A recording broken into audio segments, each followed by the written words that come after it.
This is the CBS Evening News with Dan Rather and Connie Chung. Good evening. Connie's on assignment. 10 years to the day after the Olympic flame arrived in Sarajevo, the capital of Bosnia lies in ruins.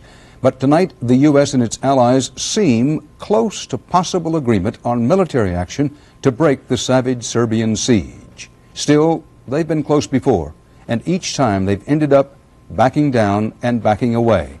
CBS News White House correspondent Rita Braver begins our coverage. As President Clinton returned to Washington today, senior administration officials said the U.S. is trying to get NATO allies who meet tomorrow to support an ultimatum that would force the Serbs to permanently withdraw their artillery from the area around Sarajevo and promise airstrikes on Serbian positions the next time they shell Sarajevo. The officials said this is more realistic than previous NATO threats to bomb Sarajevo.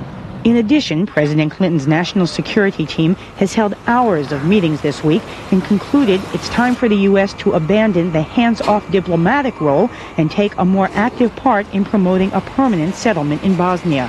The Secretary of State warned the Serbs recognize that not only the United States but the entire free world is very concerned about their conduct, and we're proceeding on a determined course. The administration is under harsh criticism for inaction. If I'd have sat around and waited before Desert Storm for the Congress to come along, Saddam Hussein would be in Riyadh today, and we'd be paying $10 for oil. How can we let this happen? How can civilized nations sit silent and watch this happen?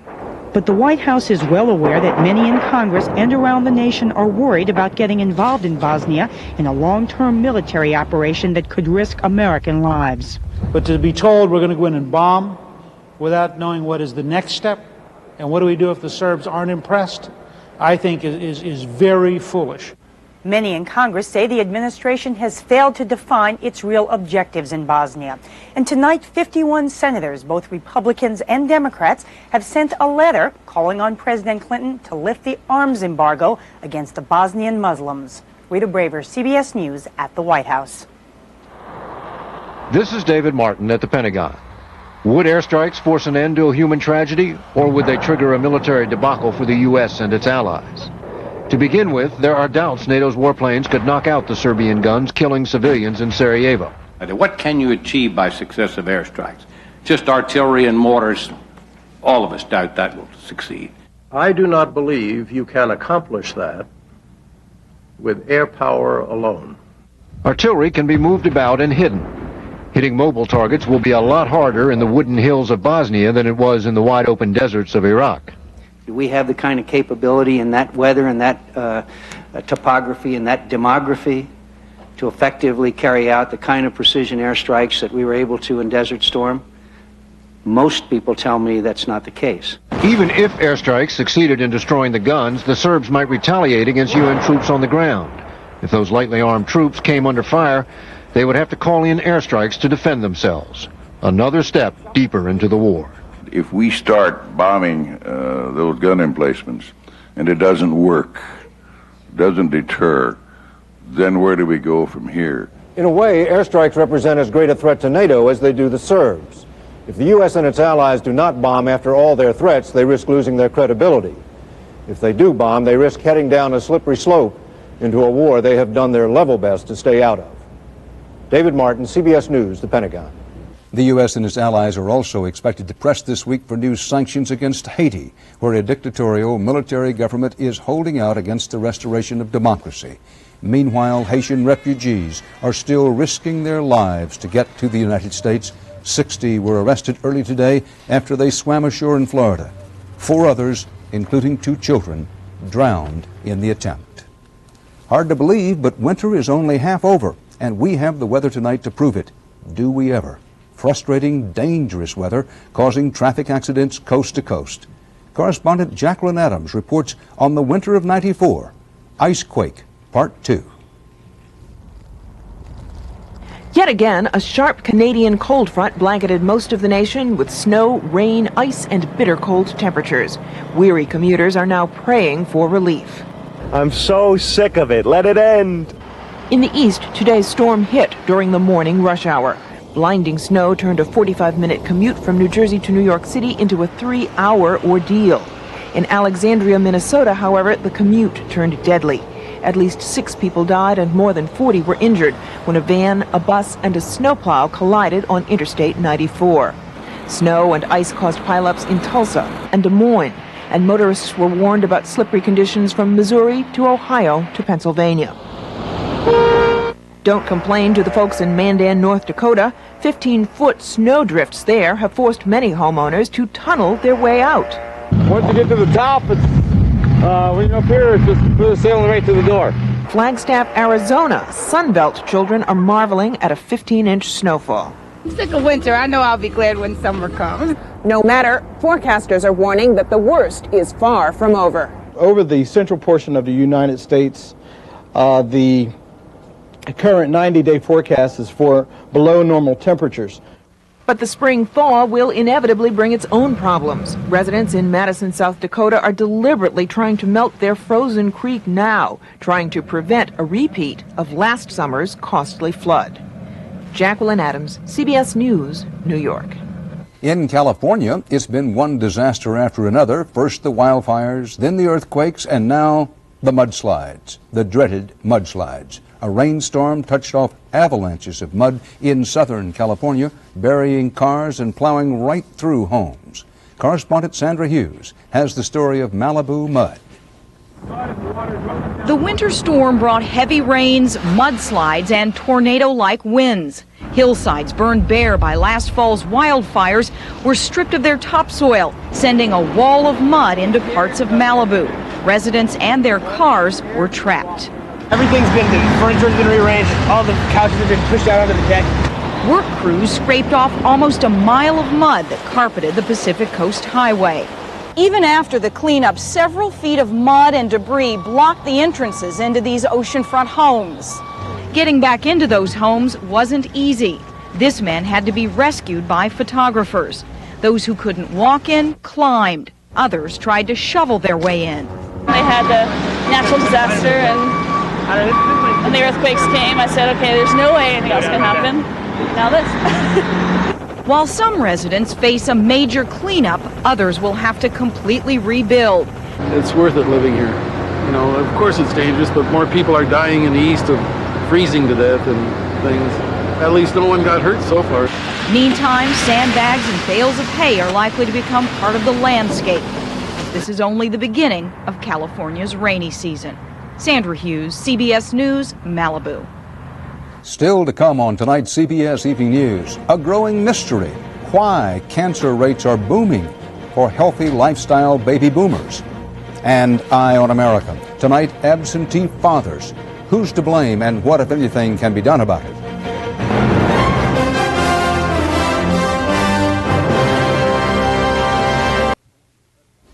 President Clinton is trying to play down another potential setback for his health care reform plan. This time, it's about his attempt to portray the plan as a big money saver that would knock back, eventually, the federal deficit. The Congressional Budget Office now says it's not necessarily so. Correspondent Linda Douglas has the latest. Though there was good news and bad news in the budget analysis of the president's health plan, it was the bad news that stood out. According to the Congressional Budget Office, the Clinton plan would increase the deficit during its first 6 years, despite White House claims to the contrary. And Republicans charge the health system could quickly run out of money. Your analysis takes away the cushion, right? It's the hardwood slats of a futon. There is no cushion. The number should be balanced against the advantage of living in a nation in which no one lacks health insurance coverage. According to the CBO report, the health plan would increase the deficit by more than $70 billion, though it holds the promise of reducing the deficit in the long term. The report also concludes the health plan should be considered part of the federal budget because it's financed with mandatory payments from employers, which should be considered government receipts. Republicans charge that's just another word for taxes. When the government by law forces you to do something or to pay something money, that's a tax. The president charged that counting the health plan as part of the federal budget is just an accounting device. That's a Washington policy wonk deal. No serious person out here in the real world will be too troubled by that. Much of the budget analysis of the president's health care proposal was positive, concluding the plan will eventually cut health costs. But Republicans will charge the plan is really socialized medicine that could lead to higher taxes, charges the administration hoped it would not have to fight. Linda Douglas, CBS News, Washington. When it comes to treating cancer in this country, it turns out there is a lot more of it to treat now than there used to be. Cancer rates are booming in America's baby boomers in spite of some healthier lifestyles. CBS News health correspondent Dr. Bob Arnott has that story. Americans at the turn of the century had good reason to be optimistic. Their chances of developing cancer were far lower than those of their grandchildren today. Baby boomers are bearing the brunt of a dramatic rise in cancers which cannot be blamed on smoking or genetics. David Wendell was diagnosed with brain cancer late last year. Was an unbelievable diagnosis at my age. When I first found out about the diagnosis, obviously it was a shock. The U.S. Public Health Service today presented the bad news about cancer in America. Men of the baby boom generation have 3 times more cancer not related to smoking than the rates we estimate occurred in their grandfathers.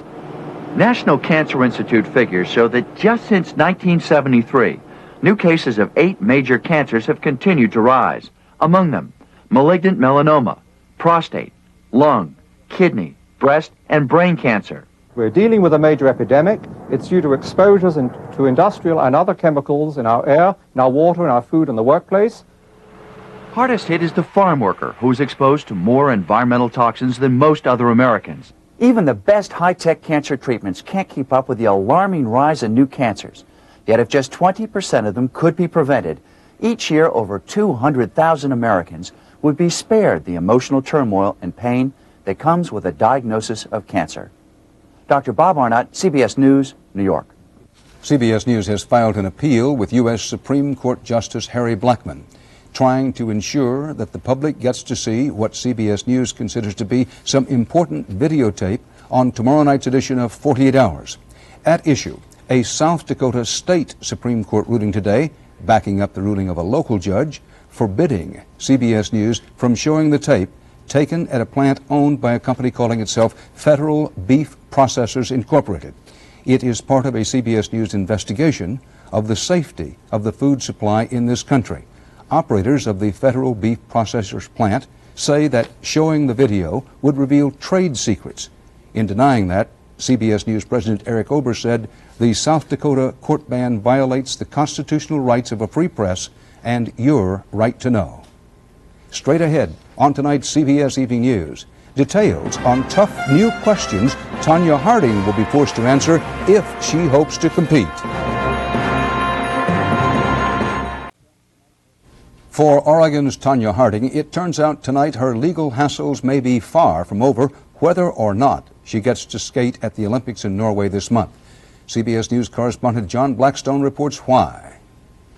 All rise. In a Portland courtroom today, it became virtually certain Tonya Harding will not face criminal charges, at least not before the Olympic Games. Although the bulk of that investigation can be completed this next week, we had wanted the complete cooperation of Tonya Harding before the investigation was over. Sources close to the investigation say Harding has stopped cooperating with prosecutors here. For now, the action moves to Norway, where the U.S. Olympic Committee has asked Harding to appear at a hearing next week to defend herself. CBS News has obtained a copy of the Olympic Committee's charges against Harding, listing 7 possible violations of Olympic and amateur sport rules. The USOC document addresses issues of sportsmanship and fair play. Harding is accused of failing to conduct herself in conformity with the traditions of the Olympic Games, of failing to bring credit and honor to herself and her teammates. The USOC asks Harding to answer charges that she has failed to act on and off the ice in a manner that will reflect favorably on the sport of figure skating. And the document notifies Harding that the USOC can take a range of disciplinary action against her, from requiring a written or oral apology to expulsion from the team, sent home immediately. I'm not going to answer any questions. The skater, who now seems unable to escape the public eye, has still not told her story publicly, and she's not saying if she'll even speak before the USOC panel in Norway. John Blackstone, CBS News, Portland. On Wall Street today, There was little change in stock prices. The Dow Industrials closed down a fraction in heavy trading.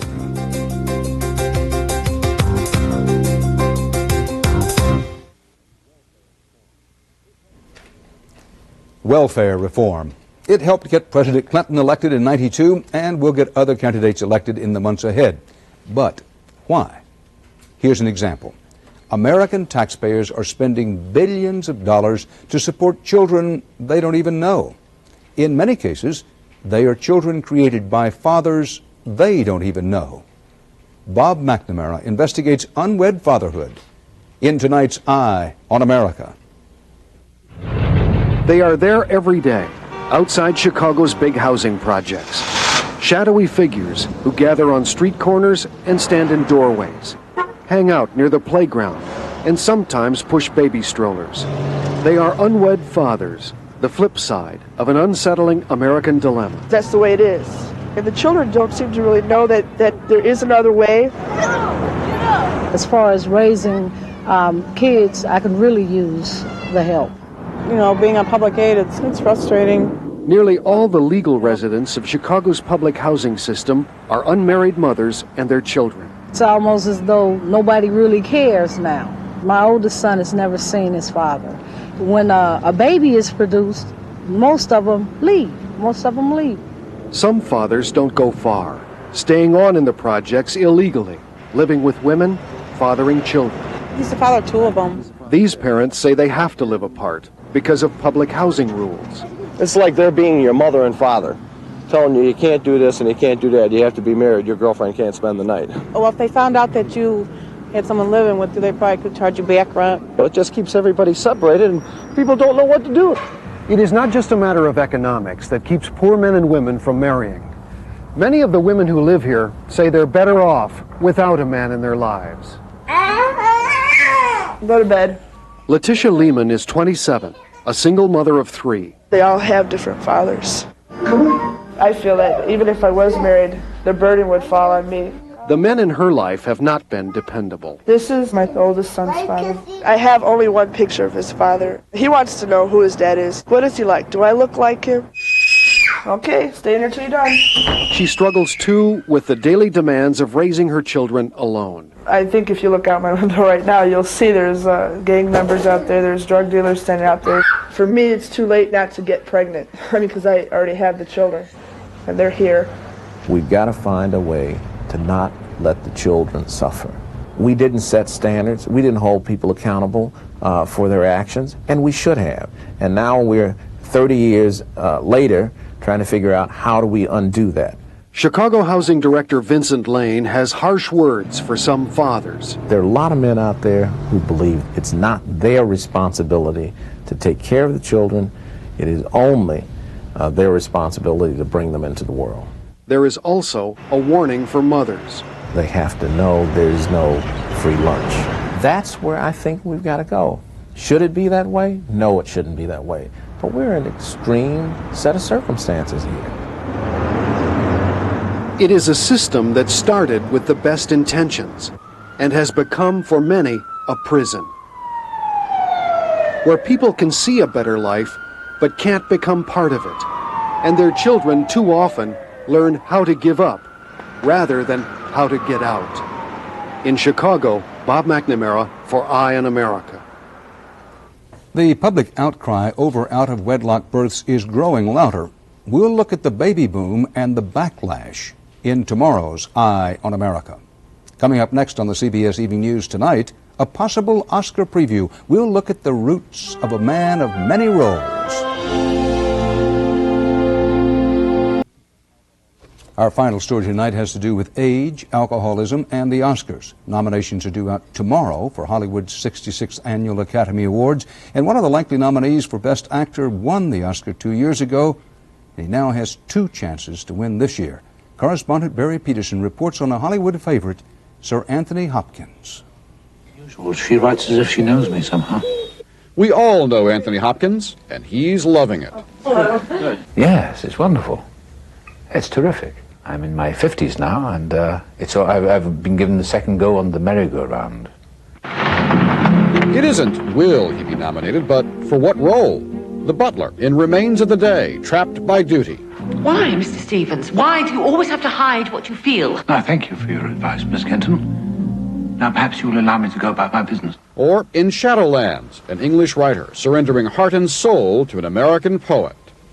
Will you marry this foolish, frightened old man who needs you more than he can bear to say? Just this once. Playing one repressed and the other open? It's no big deal. Learn the line, show up and do it. No sweat. Hopkins was born here in the Welsh town of Port Talbot. And there must be something mystical about this place, because it's given the world another great actor, Richard Burton. He must be right. The robe was bewitched. What he was for me was a torchbearer in a way. So I thought I'd become an actor, which was better than working for a living. And I used to see him flash past. My father had a baker shop. I used to see him flash past in the Jaguar. I thought, I want to be like him. I am a constant soldier, a sometime poet, and I will be king. He beat alcoholism, the parts got bigger. Then he exploded onto the screen and into the Oscars as Hannibal the Cannibal. I ate his liver with some fava beans and a nice Chianti. Back for an action! His life is now his favorite script. I love life. I love the process of life. I'm fascinated by my own life. I mean, what has happened to me? What does it say, honey? The magic never ends. Well, if it does, Sue. The magic shows no sign of ending. Barry Peterson, CBS News, London. The magic of Hollywood, part of our world tonight. Join Harry Smith and Paula Zahn for CBS This Morning tomorrow morning. And Connie and I will see you tomorrow night on the CBS Evening News. Good night.